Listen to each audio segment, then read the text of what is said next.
What's up, everybody, and welcome down to another I can guarantee you, very informative episode of Zetro's Toxic Vault. I am your host, Steve Zetro Souza, and we have an old friend with us today. Has not done the show in a while. He is one of my partners in crime, of all the crimes that I do. Plays alongside me in my tribute band, ACDZ.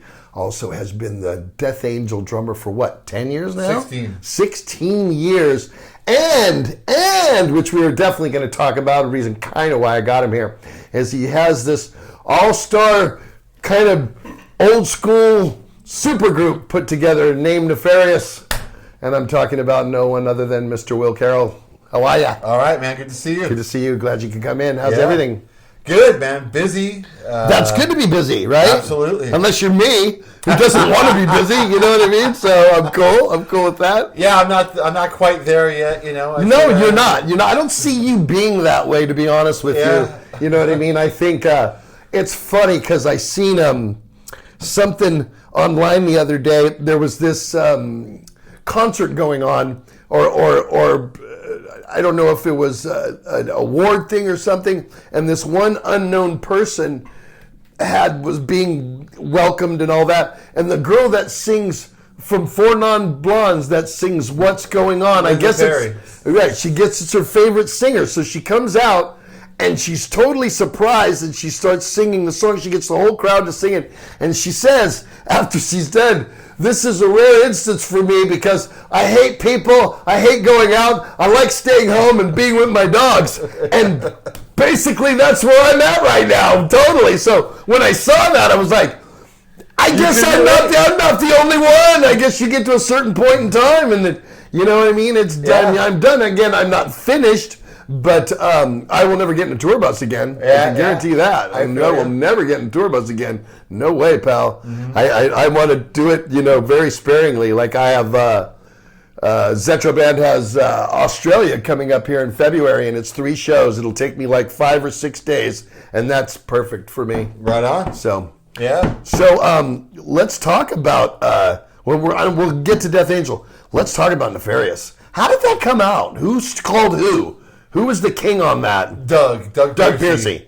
Yeah, after the Blind Illusion thing kind of fell apart, when Doug and Tom Gears were in Blind Illusion, along with Andy Gallion, when that lineup dissipated, Tom and Doug wanted to keep on jamming together, and so Doug wanted to do a solo album initially, like just old heathen songs that never came to fruition or whatever. And like Control or Doug Piercy, because remember he did the Control thing with Robbie, first bass player for Exodus. So he had some old songs, but he was also writing new songs in that style, And he hit me up. We bumped into each other at one of my DJ nights, actually, during the pandemic when I was doing a metal night in San Francisco. He came out to one of them. So that many years ago, then? Yeah. Because the pandemic, that was 4 years, almost 5 years ago now. Yeah, that's when we first kind of talked about it. Maybe it was after the pandemic. I would say like 2.5 years ago. So maybe it was after the pandemic. But he mentioned that he was going to do some recordings and he was looking for a drummer. So I said, sure, I'll do it, And I recorded an album's worth of material, and him and Tom Gears had already recorded their parts, the guitar and bass, at least scratch bass, Anyways, I did my drum tracks, and after doing an album's worth of material, he's like, I think I want to make this an actual band and not just the Doug Piercy solo album. And then Rick's name came up, and Rick got involved. And once Rick got involved, we were like, yeah, we should do a fucking band, man. And so then who called Caton? Doug. That was Doug's idea to get Caton, yeah. And then he came on board, and and were the lyrics written already, Will, or did Caton have to write some? No, Doug wrote most of the lyrics, okay. Or almost all of them. I wrote a couple of lines in one song, but Doug wrote the lion's share, and he's using lyrics that he wrote a long time ago and new lyrics. So yeah. And Doug, he doesn't get enough credit really. He came up with all the phrasing of the vocals and like the structure of it. That's writing the song to me. Yeah. You come up with the vocal phrasing. Words don't mean anything. Yeah. Anybody can take your vocal phrasing and reword it. You know what I mean? Yeah. That's happened to me in the past. We won't get into that though. So Doug did a lot for the album and produced it, and Doug did the Legacy demo.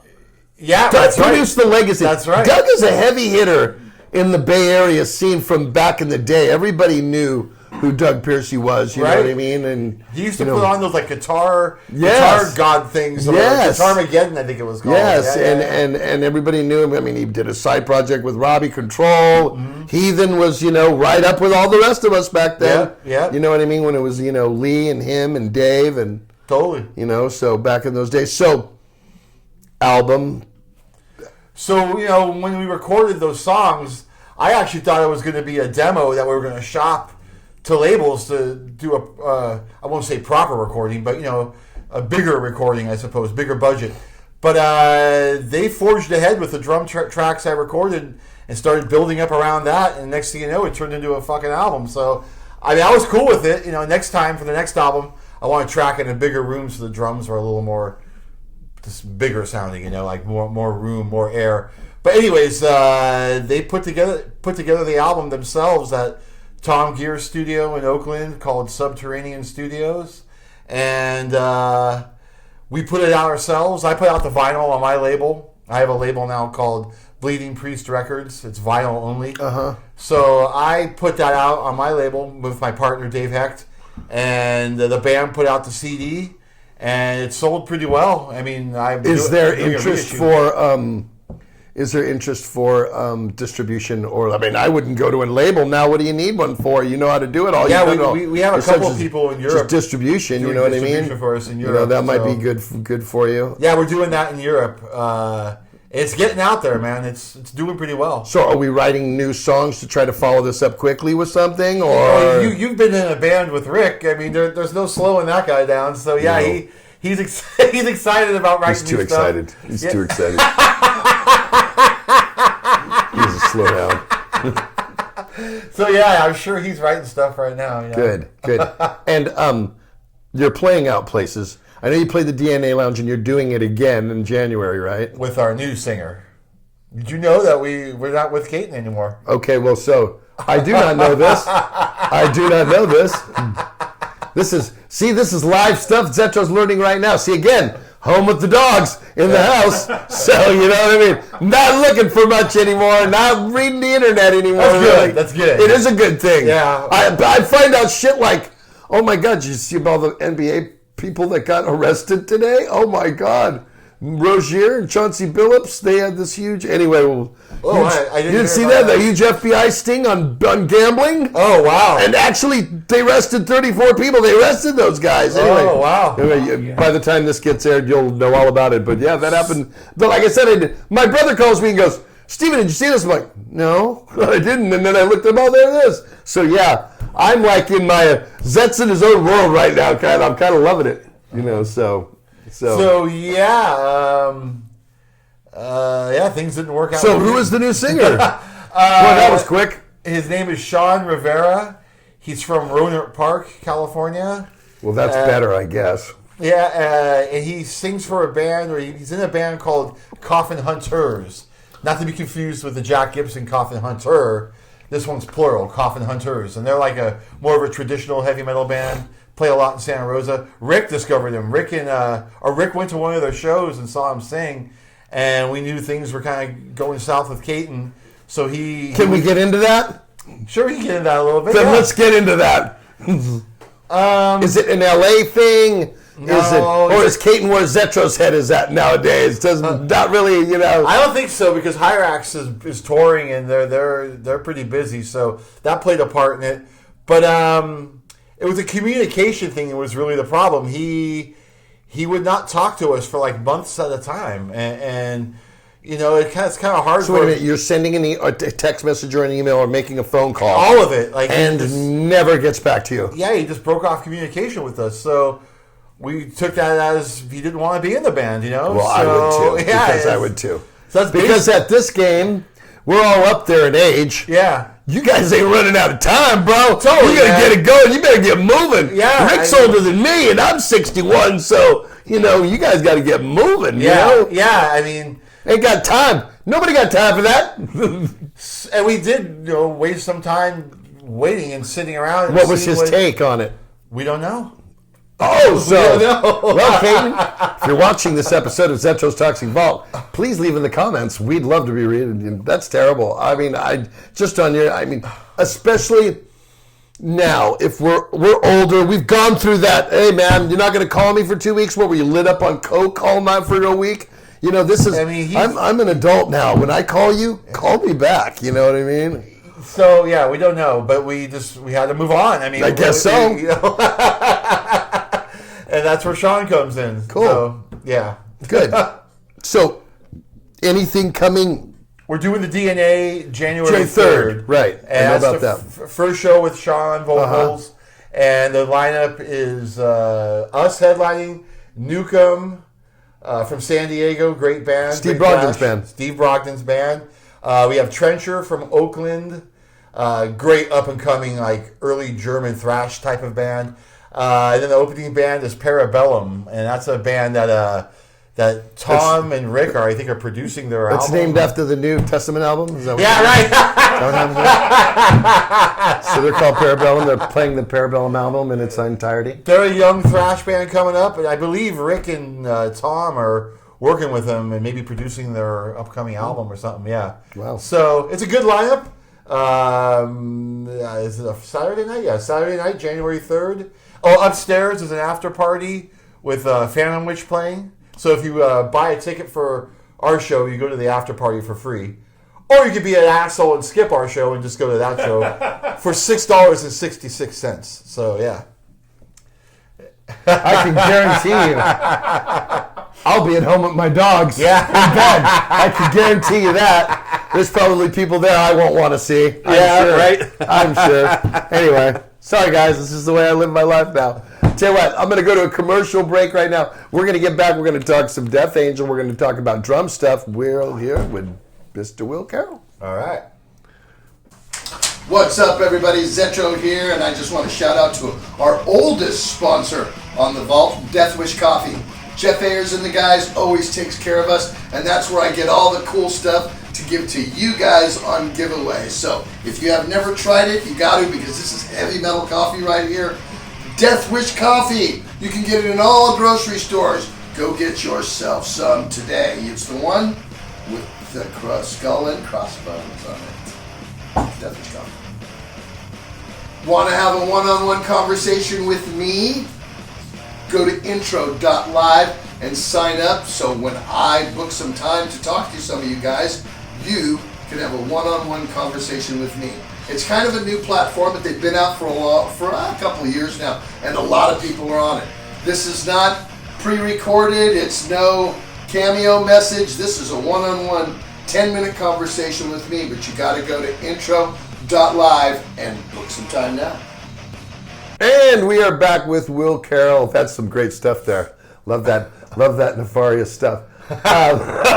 Well, you never know. The scene we're in, I mean, the stories I got from years of this shit, nothing surprises me, brother. Yeah. So let's move right on in. All right. Death Angel. Let's talk about it. Released a new song. Yeah, we put out a new song recently called Wrath Bring Fire. And it's up for consideration for a Grammy nomination. Really? Again? Yeah. Good. Yeah, we just found out like a week or two ago, and I think we find out early November if we're nominated or not. But it's exciting, you know. Best metal performance, then, is what it is. Right, for the song Wrath Bring Fire. Which is great, because I didn't really know how people were responding to the song and how it was received. We were playing it live, and the crowd seems to be into it, but I just wasn't quite sure how it was received. But I guess that someone liked it if we're being considered for a Grammy nomination. What's the internet feedback on that? Because that's always, one way. For what I saw, it was positive. What you kind of gauge off of it. Sometimes, you know what I mean. You get the lovers, that love anything you do, and you got to always be kind of objective with yourself, thinking, is it good enough, or you'll never get better. You know what I mean? You know what I mean? As a musician, Absolutely. you try to second guess it. Is this good enough? Is this, you know what I mean? And, from what I saw, it was positive. So I'm happy with the tune. And like I said, we play it live. It seems to get a good reception. So it's a fast tune. It's fun to play. It's got a little Mike Smith Suffocation Blast beat in there. Nice. Yeah, I like it. Now, full album written yet? We have a lot of material demoed, about an album's worth of material. Well, it's been a couple years. I know it's about time we fucking been a couple recorded years. that album. I know. Been a couple years. But we're again. Let's go back to the we're getting older thing now. How many more you got under your belt if you keep doing it like this? You know what I mean? How long was it between Blood In, Blood Out and 7 years? Yeah. And I was at every show. I know there's somebody that wasn't though. You know what I mean? And we had who writes the songs of that band? Right. Who did I have to wait for? You don't think in that 7 years Zetro wanted to do another record? Yeah. You know, God, and now it's been what, 5? For us, it's been the 2019. So, 6 years. We have plenty of material. We definitely are going to make an album at some point, but we're doing this tour right now. We got a tour coming up. We're doing the Act 3 album in its entirety. Saw that. So that's a lot of work, man. Just learning those songs, and they were crazy young musicians, like writing these wild parts. So it's kind of a trip learning other people's youthful approach to music. You know what? You know what? You're a nailer, though. You nail it. You got the stamina to do that. I think if there's anybody that could do it, you could do it. Okay, so let me get. I'm going to go touchy on this because I can. What's going to go on with the Kerry King thing then? Is that going to impede what happens with Death Angel? I guess we'll have to see, man. I mean, who knows? But because I know because Phil was here. I had Phil here last month, and Phil said that the touring cycle for that album is over with, but there's already music is being written already, and he's been asked to to write riffs. Phil this time he's been to submit riffs. So I mean, I knew that Kerry wasn't just going to stop. You know what I mean? And go up, put a new record out. I'm good. I'm going to wait another 10 years. I didn't think that that's the train load that he's going to go on. We know that, or we knew for a while. We've known for a while that they were going to go right back in and make another album and do it all over again. So, that's on the horizon. But until then, we're going to tour as much as we can while we can, So we're doing this U.S. tour. It starts November 26th in Denver. And it's us headlining, Toxic Holocaust supporting. Yeah, I saw that. Yeah, the opening band is Misfire. And the second band, I forget the name. It's a Rue Luster's band, a Rue that was in Machine Head. Something Lions. Blood of Lions, maybe? Someone can look that up and tell me, because I feel horrible that I forgot it. Don't feel horrible about that. What? Don't feel horrible about that. It's hard to remember especially all these new bands that come out. Come on, man! You've been in the scene a long time. You have that merit. You don't have to remember those types of things. Lions at the Gates. Lions at the Gates. There you go. Now, is it something that you guys want to keep going on the road, or at some point should we not tour and put a record together since we have the time to do so? Obviously, that's going to happen, sooner than later. I hope, but. I think we're going to do a couple of legs of the Act 3 tour, one in Europe and maybe another one in the U.S. So this is going to go on for a little while. I mean, we put so much work into it, it'd be kind of dumb just to do it for one 4-week tour. So, I hear what you're saying, and I want to put out a new album as much as anybody, but this is fun too. I mean, it's really fun. I mean, that's my favorite Death Angel album.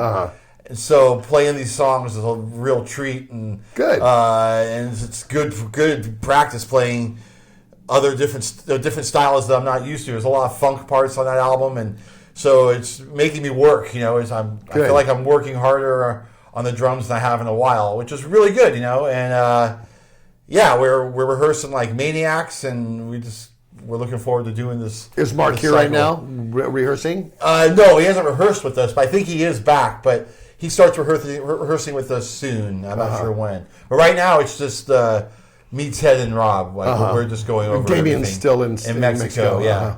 But he'll be coming out soon enough. We're going to be doing some pre-production stuff for the tour, in a couple weeks. So, and then there's always the Christmas shows too. And the tour ends at the Fillmore. 2 nights at the Fillmore are Christmas shows. Right. Yeah.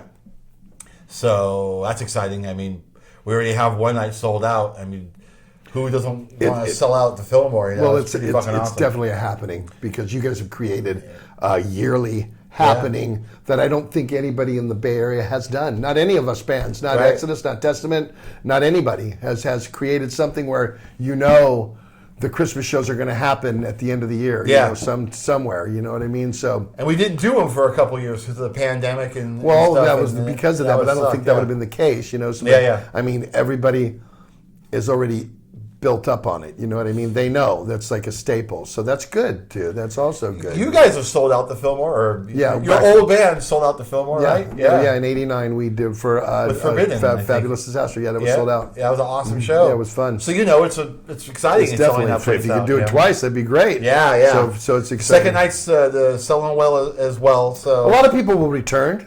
Yeah. You know what I mean? And they won't buy their ticket until that night, too, because, they can. They know they'll be able to, so, that's good. Killer. Well, you probably do a different set, too, right? Oh, yeah. Yeah, we're doing Act 3 both nights, and then we're doing a second set of different songs both nights. Yeah. That's always And good. when you sell out the Fillmore, they make a special poster. That's right. Yep, you get That's a poster. right. I have one. Walter got it for me. I know the Exodus one. It's like kind of purplish with a bunch of It's skulls. Bastille Day. I have it hanging in my house. Yeah. It's Bastille Day. I have Because that when we one. played on Bastille Day, and the guy in the O's, his face, he's getting impaled in the eye. Totally. So yeah, you get Very get a poster. So at least you're going to get a poster. Yeah, man. I could have something to prove to the world that we sold the place out. Cool.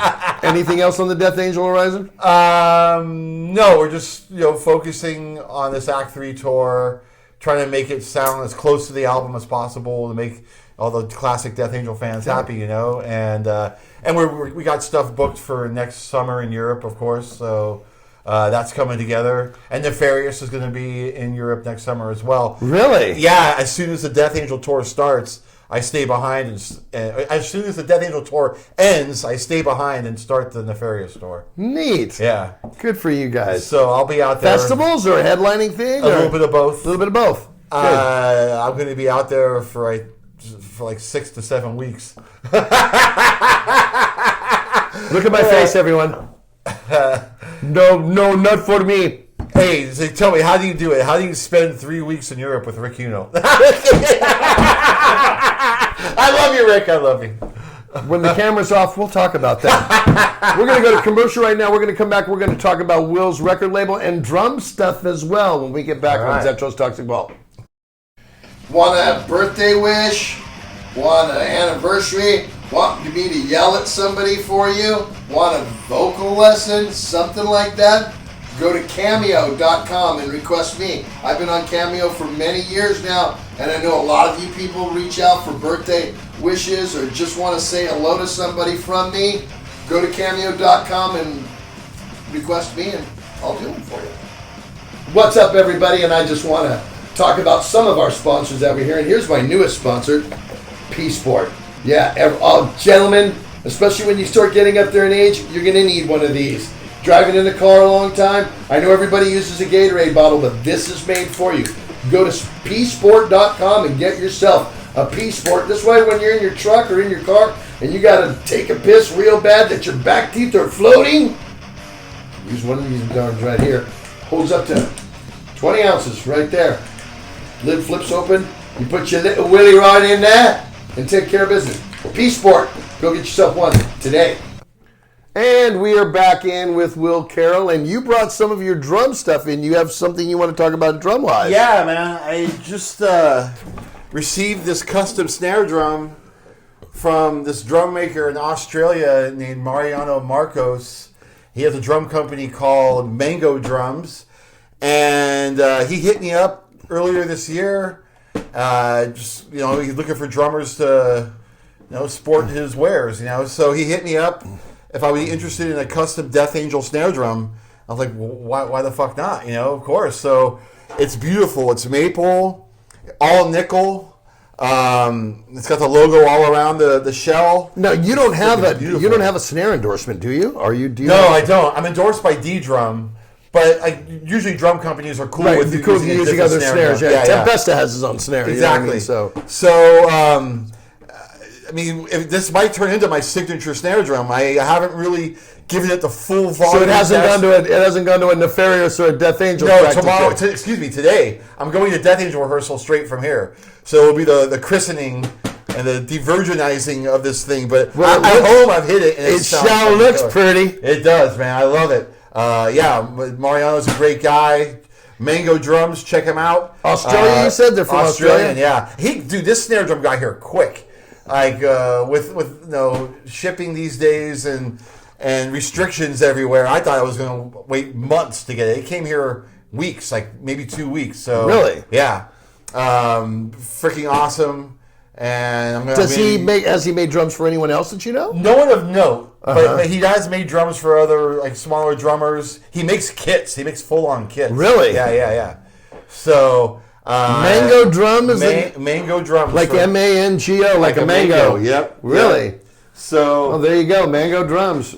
Check them out, kids across the internet. You know, you don't always need to go get Tama and Pearl and Ludwig and all the main. You can find the stuff. Oh yeah. You can find there's these smaller guitar companies and drum companies that make pickup companies that make the stuff. And I gotta say, D-Drum, man, like they're super coming up. I mean, they hit me up about working with them a couple years ago, actually pre-pandemic.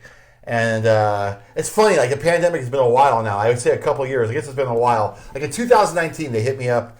And it's almost 2026. Well, that was in 2020. Hey, I was out of it for a little while there. Only a couple of weeks. I was there with you. Only a couple of weeks. So, I used to be with Pearl, and when D-Drum first approached me, I was like, it just seemed like I'd be stepping down to a lesser company because Pearl's the monster drum company that they are. But then last year, I was talking to some different drummers, like Paul from Cannibal.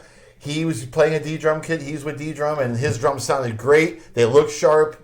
And Chris Contos was signing with them. I think my son is too. I think Nick's with D-Drum now. I think Nick is with now. So yeah, I checked them out at NAMM last year and talked to them and struck a deal. And they sent me a kit, and I couldn't be more happier with them. And that's all you would really. That's awesome. All that matters, And now they're becoming besides like Paul from Cannibal Corpse, there's a shit ton of drummers playing with them. Carmen Apiece, a lot of people. So they're coming up like big time, and I'm glad I'm with them. And the drums sound awesome. They look great, and they're just cool to work with. There you go, D-Drum. Yeah. Good deal, D-Drum. Totally. But it's like remember the guitars back in the day? People played Kramers and Charvels, and those were and Hamers, and those were like the metal guitars. Yeah. Nobody plays those anymore. And Crate amps. Remember Crate amps? Yeah, I remember Crate. I used to see what Jefferson Starships, Craig Chiquico plays Craig amps. Yeah. Circus Magazine. I know Or with the Kramer and Floyd Roses with Eddie Van Halen and who else? And Floyd Roses there. I remember those ads. So that's funny. But who cares? It doesn't. I remember Nady wirelesses used to be the best thing now, and they're not. I mean, they're not the. Things change. Yeah. Things that change. So remember when he owned the Stone, the Omni? Yes, I remember that. Yeah, he had it all.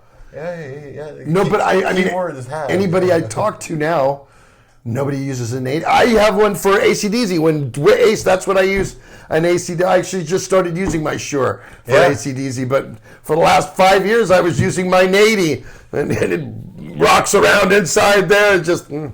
Yeah, not what they were, Yeah, totally. But everybody had one, back in the day. So I guess my point is that sometimes products were better and sometimes they're not as good. You know what I mean? And they don't hold their luster. Even with like cases, like remember when Anvil cases were the shit, and now no one really uses them anymore. No, nobody uses Anvil cases. They use those Ankies. To carry the guitars and stuff. So everything changes, brother. Yeah, everything changes.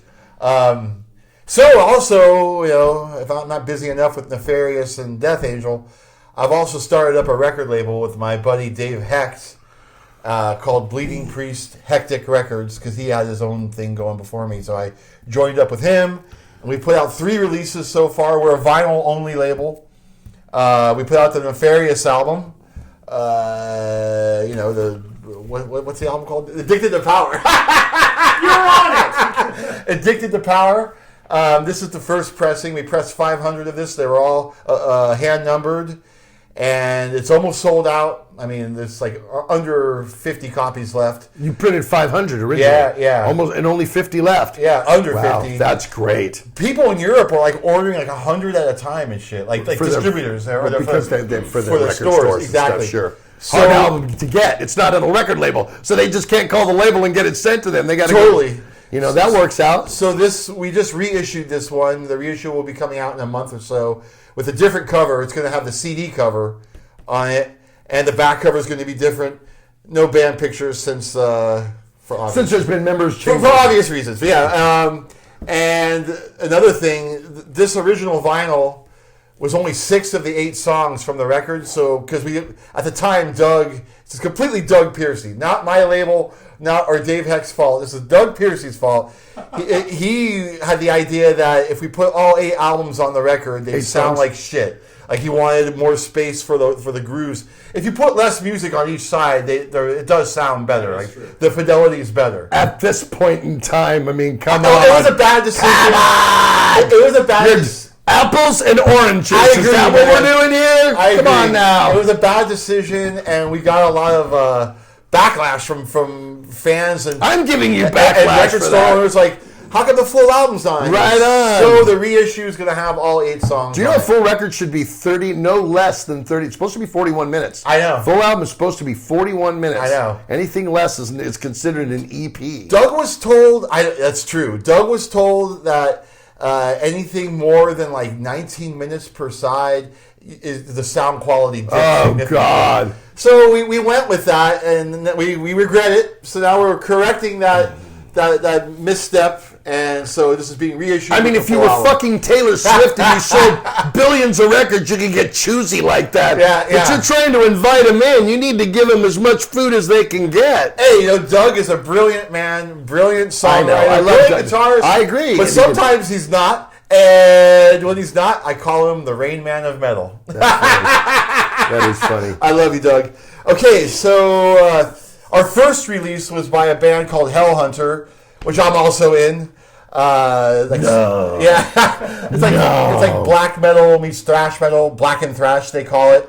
And this came out early this year. Like, Are you gigging February. with this band at all? Yeah. We just played the Kilowatt in San Francisco a few weeks ago. It's not super serious. We play only a handful of times a year. But when I'm home and I have the time, I'll do gigs with these guys. It's very harsh. It's like Bathory type of stuff. Really? Yeah. Who's in the band?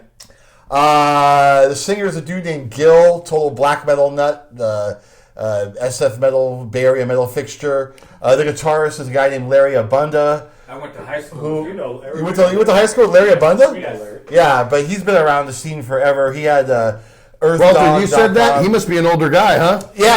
Oh, yeah. He doesn't look it though. He looks very young. Really? Yeah, absolutely. All boy Catholic school. And he's our Gee, I wonder guitarist. what went on there. Larry, our guitarist, is currently the sometimes singer for Blind Illusion right now. Okay. He has a hell of a voice. He can sing. Cool. So he performed at Blind Illusion last week, as a matter of fact, in San Francisco. So that's Hellhunter. And our most recent release is a band called Trencher from Oakland. And they're a complete early German thrash. They sound like a band that would be on Noise Records back in the Really? day. Totally Total throwback. Destruction, Sodom. Yeah, Running Wild, all Yeah, that shit. all that shit, huh? Yep. So they're great. They're Tankard. getting really popular, and this album's already sold out. We only pressed like 150 copies. It's sold out within a month. They have a lot of fans, so we're reissuing this one as well. Same cover, same content, but yeah, this is selling really well. Good. We actually might make a profit on this one. I can't believe it. Profit. What's that? Yeah, what is that? What's that? I mean, obviously, we're not doing it for profit. Obviously. It's Same thing with this show, right, Tim? just fun. Well, we're trying. No profit here. Dave and I are both vinyl nerds and Right. collectors, and we thought it'd be fun I know to put this. out records. I know this. So, it we've is done fun. shopping many times on tour. Yeah, I know yeah. this. I know Comics, toys, and records. Oh, you know. toys. No shortage of that in this room. Right here. Toys. Look at, I don't even have places to put them. They're everywhere here. They're Yeah, everywhere. Yeah. So, Let's talk about your new pinball machine.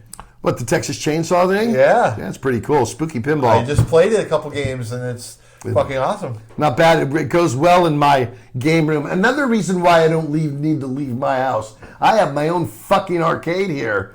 I have, 5 pinball machines, an air hockey table. And a little Tim was playing the arcade, sit-down. a little video game The thing. little sit-down bar fucking Yeah. Gyrus Galaga plays 60 games. Yeah, it's I got cool, fucking man. I got cotton candy in there. I got candy machine. I got popcorn. I got Full bar. full bar. I mean, yeah. Why TV? TV that gets everything every hockey game, every baseball game, every pay-per-view. So Yeah, man. Why would I need to go Why would I need to go to a gig? I've been doing that for so many years. You know, like not this past 4th of July, but the year before, ACDZ played a party up here at one of his neighbors' barn. The barn. Yeah, and that was fun and all, but actually coming back here was a lot more fun. Sure was. He had an after party, and a bunch of people from that party came over here and just playing the games, air hockey, and having a beer. And my house was air conditioned because it was hot as fuck that day we played. It was a lot of fun, man. A lot of fun. So one more thing we have to talk about. Did you expect this from Ace Frehley? No, man. Actually, Tim is the one who let me know. Tim hit everybody up. I was blindsided. I'm sure everyone was, man. Such a fucking bummer. You know, man. someone else hit me up right after you did and said the same thing. I'm getting messages from other people saying this. So as soon as I heard that, I knew what you heard was real. But does anybody know about the fall? What type of a fall was it? He fell down a staircase, right? So there was the first fall where he just bumped his head and he was okay, and then about 3 days later. How did that fall happen? Does anybody know him? Well, there's a story that he fell down some stairs, and then there's another story where he was sitting in his studio and he was on a rolling chair and fell backwards and hit his head. So that might have been the first one, but the second one, supposedly he fell down a big flight of stairs. And they're saying that was catastrophic, and he had a brain bleed, and he went straight into a coma, and it was 2 weeks of him being on life support until they finally decided to pull the plug. So it was 2 weeks. 2 weeks. 74 years old. Yeah. 2 weeks on life support. That's why there was such radio silence for so long. And then Gene crashed his car. I saw that. And at that point, he passed out. Yeah, well, supposedly all those guys knew what was going on, and so a lot of the thought is it was just overwhelming. Talk about overwhelming, like the amount of musicians and guitar players that have come out of the woodwork saying how much Ace. How much? Every goddamn one of them better be. I was 10 years old in 1974. Yeah. I know the impact that fucking band had on kids and people. Yeah. Are you kidding me? Yeah. You could have shot a gun the night of that Phantom Kiss Meets the Phantom of the Park was on TV. There was nobody in the streets that night. Nobody. You could have shot a gun and killed no one. I mean, it was that big of an impact. Yeah. Now I liked them, but I was a Led Zeppelin guy, so there was always that thing. But Kiss is Kiss. You know what I mean? Yeah. 8th grade, I was Gene Simmons in 8th grade. Yeah. 1977. You know what I mean? So it's like you cannot play hard rock, country, any type of modern music and not give them any credit. You can't. Yeah, and dude, the first couple of days after he died, like it was overwhelming seeing all this shit on social media, like how people were giving tributes, and I had to shut it off. I had to shut it off. It was way I too much. could not look at it anymore. Yeah. It was getting way too. You know what I mean? I didn't want to see it. Same thing. I did the same thing with Ozzy. Yep. With Ozzy, I shut it off. I'm like, I can't handle this anymore. I don't want to see it. Mm-hmm. I need the time to go to pass it so something else can come up and take it up. Yeah. But man, Ozzy and Ace in the same 3-month span. Yeah, man. I'm watching my childhood fucking flash right before my eyes, man. It's just gonna keep happening. I know that. Yeah. So. Well, hey, bro. Yeah. Thanks for coming in. Fuck yeah. So man. great to hear that you're so busy and still doing everything. Mm-hmm. I inquired about doing some more ACDC shows with that would be nice. with Will, so we're gonna with Ace, so we're gonna try to fill those in. But again, I'm not much on.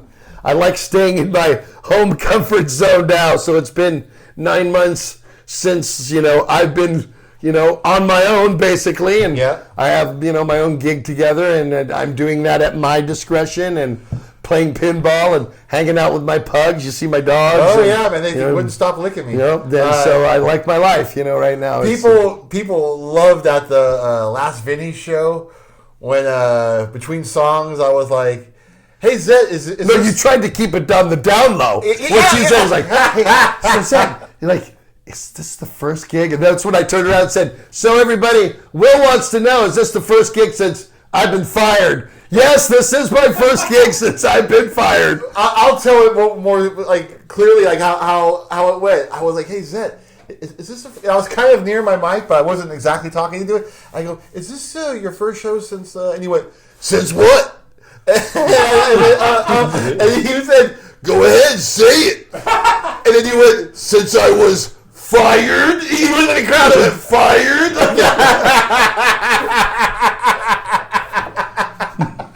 And the crowd got a good laugh out of that. And I had a good laugh out of it. I'm going to make light of it. I'm not going to sit there. Oh, woe is me. Oh, woe is me. Oh, well, it's the truth. I got fired. But I have to say now, it's probably the best firing I've ever had in my life. Looking at the last 9 months, it's like I got to grow a garden.